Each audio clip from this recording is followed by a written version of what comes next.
What is going on, everybody out there on social media land, YouTube? What is up, Lamont at large? Today, we are in Hollywood, California, obviously walking the Walk of Fame here in not so beautiful Hollywood land.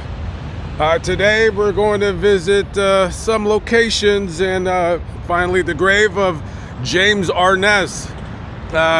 I believe, just by popular opinion, he is the greatest lawman that ever existed on television.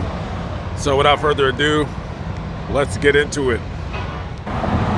James Arness was born May 26, 1923 in Minneapolis, Minnesota. Or as Rosen Island would say, Minneapolis, Minnesota. So his father was a traveling salesman. He sold medical supplies, and his mother was a journalist, or she would write a column in a local newspaper there. So when James was in high school, now he had acted in a couple different plays. However, he didn't really have a keen love at that time for any kind of acting. I would say that he probably wasn't terribly interested in doing any acting at the time. His interests were anything pertaining to the outside, being outside, anything to do with being outside. He would much rather be outside running around, kind of like how I like, and not being stuck in some boring classroom. So he wasn't the best student. His grades, I guess you could describe them as subpar. And so he did eventually graduate high school. He graduated from West High and did a little bit of traveling after graduating from West High. Him and his brother, I believe, they kind of went on this kind of trip down south to they visited a bunch of countries. I was watching some TV show about him. So after he comes back from that trip, he ended up going to a little college that probably none of you have ever heard of. Beloit College? Anybody? Beloit? Anybody from Beloit or Janesville in the house? Okay. Yeah, Beloit. All right. I almost got arrested in Beloit. It's a long story for a different vlog. So anyways, after he was going to school right there, he ends up getting drafted into the Army, and that's kind of where his I guess you would call it a weird kind of journey to Los Angeles began. Now, at the time that he was drafted into the Army, I'm pretty sure that James Arness would rather be a pilot, as he so often said in interviews. But there's one problem with being a pilot. See, in the military, they had a height requirement. It wasn't that he was too short, it was that he was too tall. James Arness was 6'7". He was a very, very big guy. And the height maximum to fly a plane is 6'2". So it's like, hey, kid, you're not going to be a pilot, sorry. So they have him stationed at Fort Snelling. And he goes through basic training. They give him a rifle, they give him a cool helmet, they give him his fatigues, and they said, okay, here you go, get on this plane. You're gonna be going to this country called Italy. Now, James Arness, he gets deployed with the 2nd Platoon, C Company, 2nd Battalion, 7th Infantry. He gets deployed to the beach. That ain't bad, right? Getting deployed to a beach in Italy, that sounds like a vacation for most of us. But it is World War II. There's a really bad guy named Benito Mussolini, and we need to go take care of things to protect our freedom and the world's freedom from some really, really crazy nutcase killer. So he's deployed to Anzio Beach. Now this guy, he's only there 2 weeks, right? So he's there 2 weeks, and guys, I'm not a military person. I don't have any military training. I've never been in the military. I don't know much about it. But one night, 2 weeks into his deployment, they have him walking point, and so they're on foot patrol. Now, I don't know why you're... See, this is... When I read these stories, it just gets me. Why would you have a guy that's 6'7" walking point? You're basically, when you walk point, you're basically a shooting duck for any enemy snipers or hidden riflemen to just come out and shoot and kill you. Yeah. So he's walking point, 6'7", and all of a sudden they hear a rapid fire coming from a German machine gun. And one of those bullets hits James right in the leg, and he goes down like a sack of bricks. You can only imagine the kind of intense pain that he's feeling at this moment. And people, they don't really know where that machine gun fire came from. It was from some hidden German little tiny bunker thing. So they do whatever they can to get him out of there. So they get him to a hospital, and it is a pretty nasty leg wound. Pretty nasty indeed. So bad, in fact, that they would end up shipping him back to the United States to an army hospital. So they eventually get him back to a hospital in Iowa. He has a pretty nasty leg wound to his right leg, and he's going to be holed up in a hospital bed for quite some time. And the wound was actually so bad it got infected, and James now, he's very lucky that a thing called penicillin has just come out, because if it wasn't for that penicillin, he probably wouldn't have made it with that nasty infection. So eventually he makes it out okay. However, there's only one problem, that his right leg had atrophied. And so now it actually became an inch shorter for some unknown reason. That's so odd how the human body works to our disadvantages sometimes. So now he's 6'7", but his right leg is slightly shorter. So now he's gonna have to start wearing, those special shoes with a thicker sole so he can try to walk as evenly as possible. But of course, he would never walk quite right ever again. Probably kind of added to his mystique as the marshal on Gunsmoke. So what happens now that you've become permanently disabled and you just left the military? So Uncle Sam says, okay, hey, thanks for your service. Here's a couple $100. See you later. What the heck? What am I supposed to do with this? So now he has to figure out what to do with his life. And eventually a friend of his convinces him, hey, why don't you give radio announcing a try? So he goes to radio announcer school, and eventually he gets a job at a radio station somewhere in Minnesota. And so he's doing that. Okay, I mean, things are starting to kind of look up.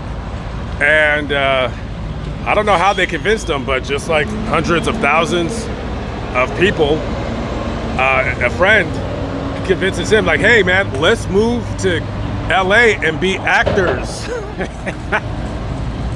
That whole thing. Let's move to LA and be actors. Nowadays it's let's move to LA to be actors or social media weirdos, kind of like me, I guess. I don't know.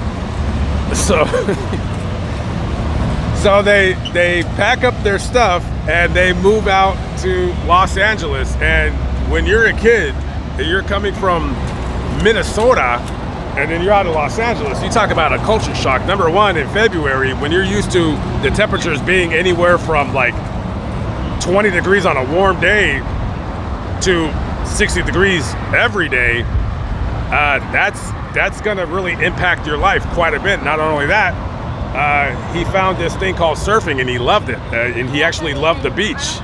So you think that this guy, good looking tall guy, is gonna want to like go back to Minnesota? Probably not. So he comes out to Hollywood and he starts going to acting classes.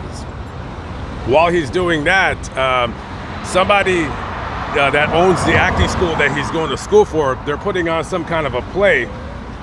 And so they cast him in their play. And during that play, James Arness, he didn't realize it at the time, but there was a scout, and they were looking at him, and you know, they're looking at how big he is, and they're saying, okay, I think we could use this guy for a project coming up.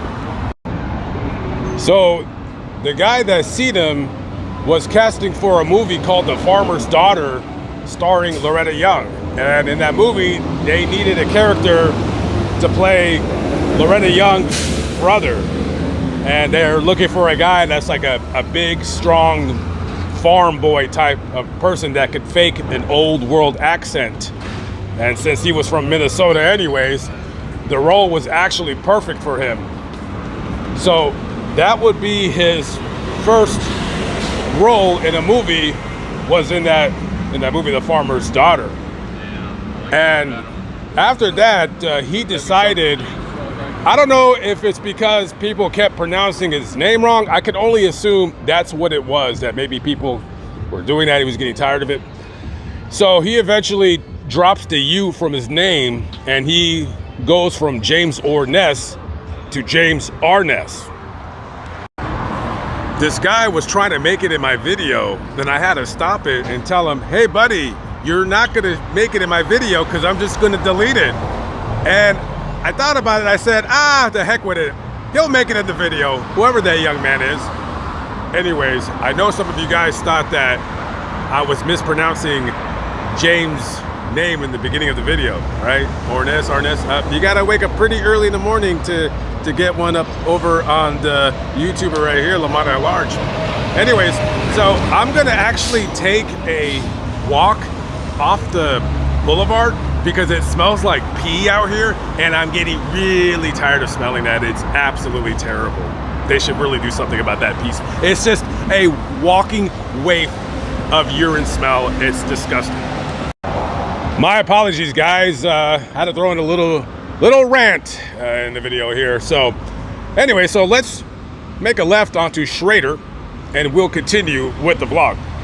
So James Arness now is getting popular. So he would do a few movies, small roles here and there. He was cast in RKO's 1951 movie, The Thing. And, you know, he's getting known.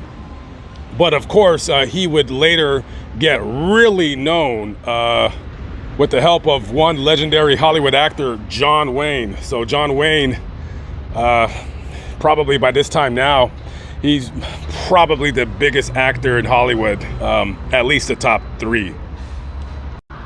John Wayne would have a very, very big impact on James Arness' career in terms of him getting a big running start to it. John Wayne had signed him to his production company, and James Arness had roles in, I believe, 3 or 4 of John Wayne's movies, Island in the Sky, Hondo, and of course Big Jim McClane. And he would go on to star in his own movie, Gun the Man Down. And now, you know, James is pretty popular now, I would say. He's pretty popular. He's doing big things, but even bigger things would be found right around the corner. This is Paramount Ranch here, about, what are we, 35 miles away from downtown Los Angeles. This is the location where Paramount would shoot TV shows and movies when it needed like a location of where things occurred in the 1800s. And there used to be many buildings out here. This was an entire set. And unfortunately in 2018, a fire ravaged through the area and burned everything down. So this here is the only structure that's left. I read online that there was a second structure, but I don't see it. But yeah, this would have been, you know, Gunsmoke was filmed here. It was also filmed at about 3 other locations. I want to say one of them was Griffith Park or in the Los Feliz area. By the way, we got to get out to Los Feliz. I got a couple stories to do out of that location. You can kind of see these trees right here have some old scarring from that fire in 2018. Making sure there's no mountain lions around. Yeah, we don't like mountain lions. I mean, well, I do like mountain lions. I like them when they're on my phone screen. But you must always be careful in this area. But yeah, look at that. Yeah, this tree lived to tell the tale of the 2018 fire that destroyed practically everything here. This right here is the Pasadena Playhouse. This is a place where a lot of Hollywood celebrities got their start in this very structure. So this is the place where James Arness had a starring role in a play called Candida, or is it Candida? It's one of those two. And he would co-star along with a woman named Virginia Chapman, and they liked each other a lot. And they would go on to have two of their own kids. James adopted her son from a previous marriage. So their two kids, Rolf and Jenny. And only because of James starring in that play right here that those two came to be. So let's talk about Gunsmoke, shall we? Let's talk about Gunsmoke. I can't tell a lie. I'm not the biggest fan when it comes to old westerns, but I am a fan of old Hollywood actors with an awesome story like I'm telling here about James Arness. So originally Gunsmoke was a radio program. I believe it came out in 1952 starring William Conrad. Now, the producers of the radio program, they're wanting to bring Gunsmoke to TV, but unlike the, Lone Ranger and westerns like that, where they're geared towards, children will tend to outgrow a program and then it kind of fizzles and fades. So they're wanting to develop a western action drama. They actually are wanting to make a show that's geared towards adults, which was not a thing at the time.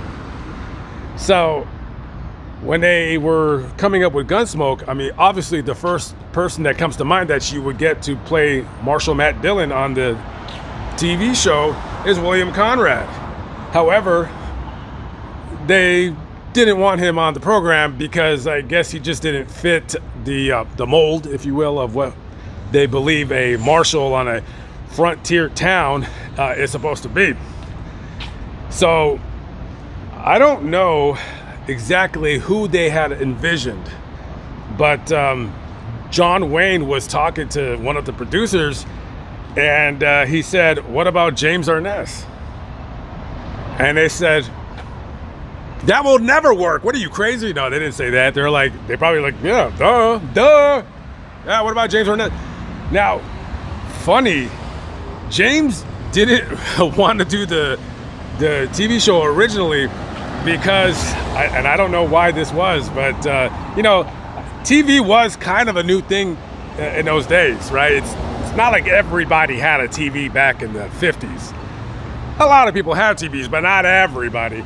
And if you were a Hollywood actor, then you're probably thinking to yourself, if I do TV, that's like the end of my movie career. That's kind of how they looked at it back in those days. So at first he said no. And they said, come on. And he said, nah. And they said, come on. And he said, nah. And they said, come on. I don't know. Well, obviously, eventually he said yes. So he signed up for the role of Marshal Matt Dillon. He was the marshal of a small town in Kansas.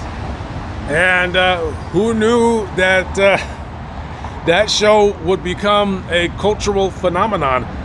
I want to say it's the longest TV show or longest drama ever in the history.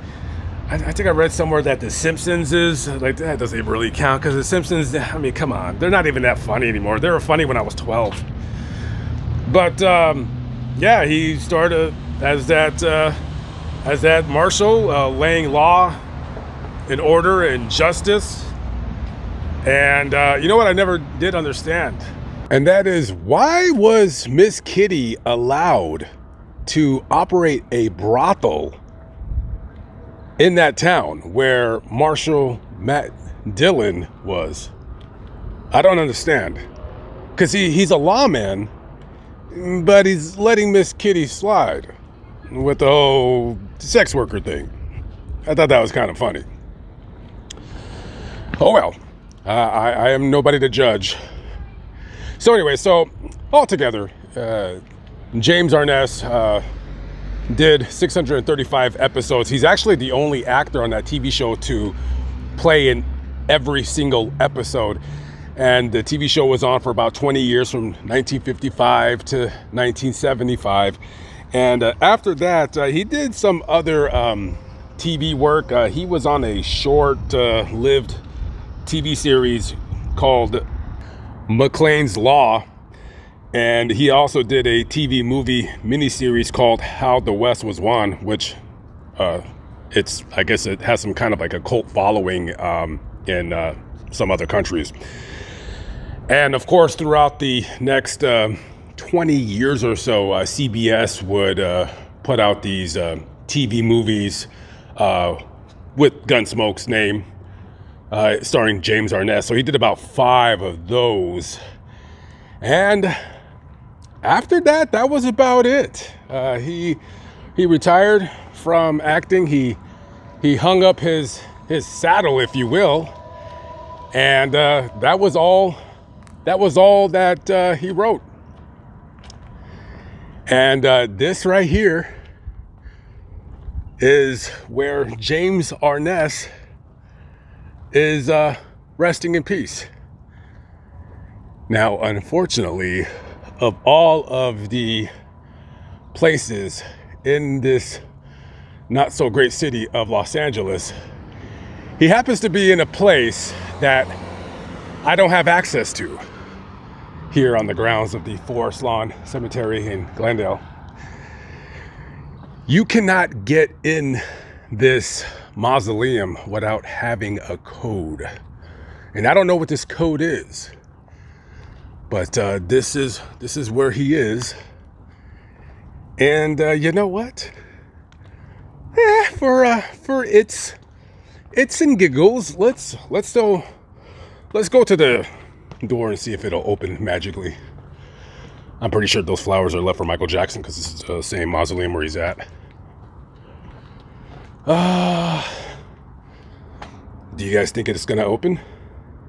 Let's give it a try. No. Yeah, Michael Jackson flowers. Michael. That's in Spanish. I can't see it. Well, anyways, not the ending that I wanted for this video. Listen, I'm sure that I can get into this mausoleum. Apparently, I'm not cool enough amongst the other cemetery enthusiasts. But anyways, boy, I would love to get in there to see Michael Jackson's final resting place. But sadly, no, that shan't be happening. I kind of feel like I let you guys down in this video. I try to make it as quick and informative with as many locations as possible. Sometimes the guys, you just can't get inside. You can't get inside.